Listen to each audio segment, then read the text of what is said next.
আধ্যাত্মিক অন্তর্দৃষ্টি এবং চিন্তার একটি মুহূর্তের জন্য স্বাগতম।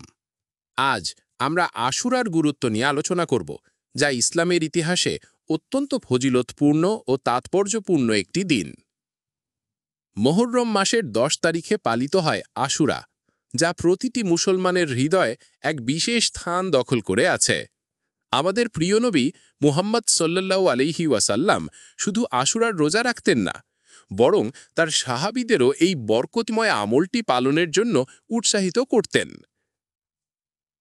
মদিনায় আগমনের পর আশুরার তাৎপর্য সম্পর্কে মহানবী সাল্লাল্লাহু আলাইহি ওয়াসাল্লামের ধারণা আরও গভীর হয়।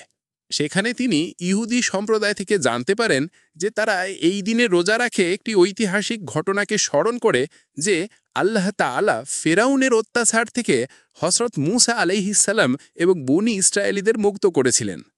এটি শুনে নবী মুহাম্মদ সাল্লাল্লাহু আলাইহি ওয়াসাল্লাম ঘোষণা করেন যে আমরা মূসার আরও বেশি নিকটবর্তী, এবং আশুরার রোজা পালনের এই প্রথা অব্যাহত রাখেন।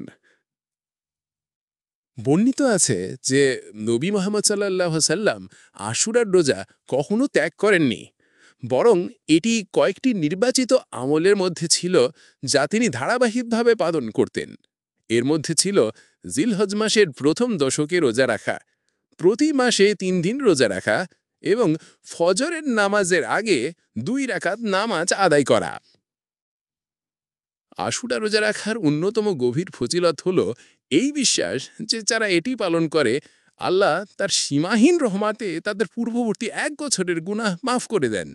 নবী সাল্লাল্লাহু আলাইহি ওয়াসাল্লাম এই রোজার অপরিসীম গুরুত্বের উপর জোর দিয়ে বলেছেন যে রমজানের ফরজ রোজার পর আশুরের রোজার সর্বোচ্চ। ইহুদিদের আমল থেকে মুসলমানদের আমলকে আলাদা করার জন্য নবী সাল্লাল্লাহু আলাইহি ওয়াসাল্লাম মুসলমানদের আশুরার আশেপাশে ২ দিন রোজা রাখার নির্দেশ দেন। এর অর্থ হল হয় মুহররম মাসের ৯ ও ১০ তারিখে রোজা রাখা, অথবা ১০ ও ১১ তারিখের রোজা রাখা।